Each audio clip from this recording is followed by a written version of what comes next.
Hi everyone, welcome to the lecture number 7 of vector integration. In this topic, we are going to start the remaining part of this unit, that is surface integral. In the coming topics, we are going to study Stokes theorem and divergence theorem. Both the theorems involves the surface integral. Okay, so it becomes important to understand what do we mean by a surface integral. So here I have written the definition of surface integral of a vector function. The surface integral of a vector point function f bar over some surface S is defined as the integral of the normal component of f bar taken over the surface S. Okay, means it is generally an integral of the normal component of the vector point function f bar. Mathematically, it is given by SI, that is surface integral, equals to double integral over S. It is a double integration of normal component. This is the value of the normal component of f bar, that is f bar dot n cap. Means whenever you want to calculate normal component of some vector function, take its dot product with the unit normal vector n cap, where this normal vector is a unit vector. It represents the direction of that normal vector to the surface S. Means if we have some surface S in the space, for example, if I have this type of surface, then whatever normal vector in the outward direction to that surface we have, that surface, that unit vector gives the direction of that vector, and such a vector, such normal vector is your n cap vector. Okay, when we take dot product with that n cap, we get the normal component of the vector function f bar. Okay, that is the meaning of a normal component of vector point function f bar. Okay, this is same as f bar dot ds bar, where ds bar has value n cap ds. Means you can n cap ds is a scalar quantity, n cap is a vector, their product is a vector, and that can be written as a ds bar. Okay, means this if such a notation comes in front of you, you mean by this notation the value of this ds bar is n cap ds. Okay, and here I have written the meaning of n cap also. It is unit vector in the outward direction and normal to the surface S. Okay, this is what the meaning of n cap is. Now the value of ds, as this is double integral, there will be two derivatives like dx dy or dy dz or dz dx. It depends upon in which plane the surface S is. If it is in xy plane, at that time dx can be taken as dx dy. If it is in the yz plane, ds can be taken as dy dz, and if it is in the zx plane, ds value can be taken as dx dz. Okay, so this is how you have to take the value of ds in while solving the example. Now this is the definition, and this type of integral are called as double integral of a vector point function f bar. Now let us see the statement of the Stokes theorem. After that, we are going to do the examples of the Stokes theorem. Okay, this is the statement of the Stokes theorem. It states that the surface integral of the normal component of the curl of the vector point function f bar, means here we are having the surface integral of curl of vector point function, normal component of curl of vector point function, taken over an open surface S. Okay, some open surface we have considered, which is bounded by closed curve C. Okay, is equal to the value of the surface integral, that is double integral, equal to the line integral of the tangential component of f bar taken around the curve C. Okay, means it is equal to some line integral. Okay, that is mathematical form of this Stokes theorem is, this is the curl of f bar. If we take dot product with that n cap, we'll get the normal component of curl of f bar. This value del cross f bar dot n cap is the normal component of curl of f bar. Its surface integral is equal to line integral of the tangential component of the f bar, which is nothing but f bar dot dr bar. Okay, now this can be written as, if we replace the value of n cap ds by ds bar, this form can be written in this form: curl of f bar dot ds bar equal to line integral over closed curve C f bar dot dr bar. Okay, now in Stokes, means whenever we have some open surface, if we consider this type of open surface, okay, Suppose this is a hemisphere. Wait a minute. Suppose this is a hemisphere, half of the sphere. Okay. Now this is the circle, right? Circular curve. Entire surface of the sphere is bounded by this curve. There is no part of the surface which is beyond this curve, circular curve. Therefore, this C is the closed curve which binds entire surface S. Now, this hemisphere has two surfaces. One is curved surface, okay, and this plane surface, okay. S1 we can call it as. So there are total two surfaces, okay. Now out of the two surface I am going to consider one as the open surface, yes. The curved part I am considering as a open surface, yes, and it is bounded by this closed curve C. So this boundary becomes C and this curved portion becomes open surface, yes.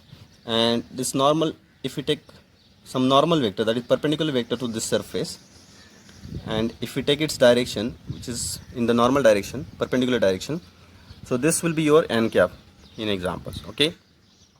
So by such a geometry you can understand what is the meaning of S, what is the meaning of n cap, what is the meaning of C there, okay, in examples. C is the curve which binds that surface, open surface. S is some open surface in space, and n cap will be the perpendicular to that particular surface, okay. So this is what the meaning of the elements in this theorem, okay. Now we'll start before solving the example. What means, if when we have to calculate double integral of this type, you can calculate them with the help of line integral, which we have already studied. And if they ask you to calculate line integral using Stokes theorem, in that case you have to calculate this left hand side, which is the double integral. Is when they ask you to calculate line integral, you have to do the actual calculation of this side using Stokes theorem, and if they ask you to calculate this using Stokes theorem, then you have to calculate the right hand side, okay. Now let us start the examples. The calculation of the problem depends upon the what type of question is asked to you, okay. That we'll discuss time to time when we'll start solving examples, okay. So let us move towards examples. So this is the first example. Evaluate double integral over S curl of f bar dot ds bar, where f bar is this vector point function and S is the surface x square plus 4y square plus z square minus 2x equal to 4 above the plane x equals to 0. Now, in this example, the value of S is given as this equation, and above x equal to 0, that can be written as x greater than equal to 0. Now by taking the help of this information, we have to calculate first the value of C also, okay. Why? Because this type of, here we have curl of f bar, so from this it can be decided that it is a example of Stokes theorem. In this example they have not said that solve using Stokes theorem, but we can solve this using Stokes theorem also, okay. We are going to solve this using Stokes theorem, okay. Now how to calculate the value of C? It is above x greater than equal to 0. So the minimum value of x is 0. So when you draw x axis, y axis, z axis, three-dimensional space, this is x axis, this y axis, this is z axis. Vertical axis we always consider as z axis. Above x greater than equal to 0. So x is 0 here, okay, and above x greater than equal to 0 will be in the surface in the yz plane. So it will have a boundary at yz plane, and over yz plane x is 0. So when we put x equal to 0, the minimum value of x, then we'll get this equation, and this will be the boundary of that surface, okay. And this is nothing but, if we divide throughout by 4, we'll get ellipse y square by 1 z square by 4 equal to 1. This is an ellipse in yz plane, okay. So the C is the curve in yz plane, okay. Now we have with the value of S and C. So by Stokes theorem,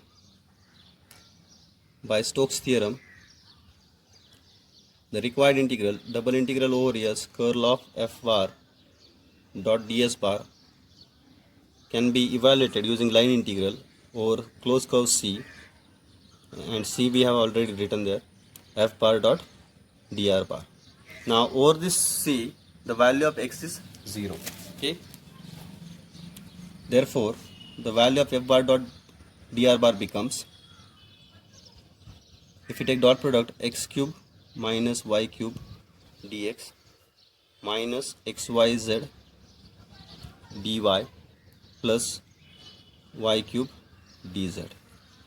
Now we are going to use the value of over C. C is the curve in yz plane. Therefore over C, x is equal to 0. This will imply dx is also 0. Okay.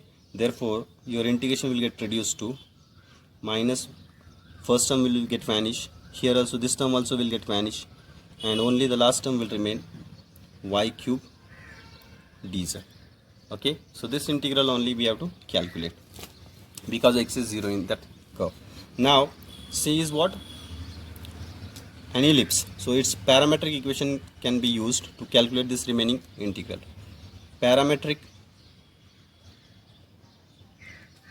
equations of y square by 1 plus z square by 4 equal to 1 are y equal to, this is 1 cos theta, and z equals to, the root of 4 is 2 sin theta. So the value of dy becomes minus sin theta d theta, and dz becomes 2 cos theta d theta. Okay. And for complete ellipse, theta varies from 0 to 2 pi. Now give this equation number 1. On using in 1,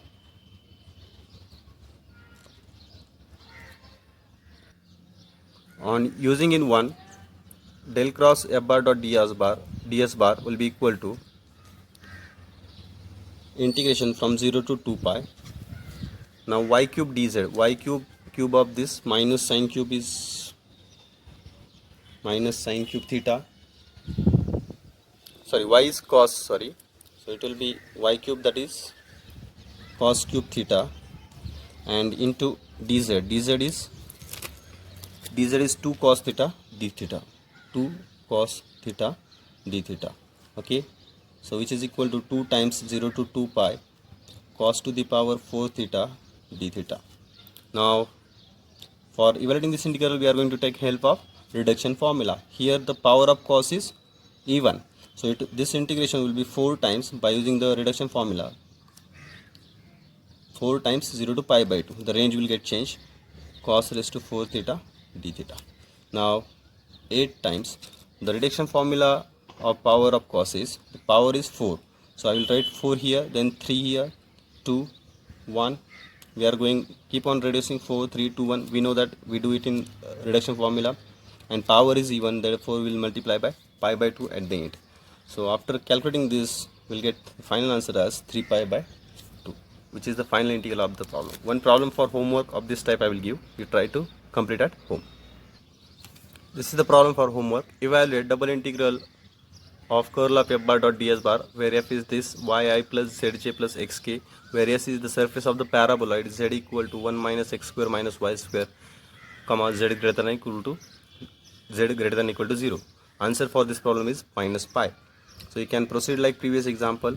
Here also they have not mentioned that you have to solve it using Stokes theorem or what, but such type of integral we can solve using Stokes theorem. For applying Stokes theorem, as they have asked us to calculate double integral, we are going to, if you are applying Stokes theorem, you need to calculate the line integral. For calculating line integral, we must know the value of curve C. So for that purpose, this is the rough sketch I have drawn of the paraboloid. Z greater than equal to 0 means above xy plane. So this is z equal to 0. Z is 0 in xy plane. Above that, this type of paraboloid you will have. When z is 0, if you put z equal to 0, you will get x square plus y square equal to 1. That is the circle in xy plane. Okay, and this circle is nothing but the boundary of that surface. The surface is bounded by this particular curve C. So take the value of C as x square plus y square equal to 1 and try to complete. So it is circle, so circle's parametric equations can be used to solve the remaining line integral and get the answer as minus pi. Okay, so hope you will complete it. And if you have any kind of doubt, you can ask in comment box. Thank you so much.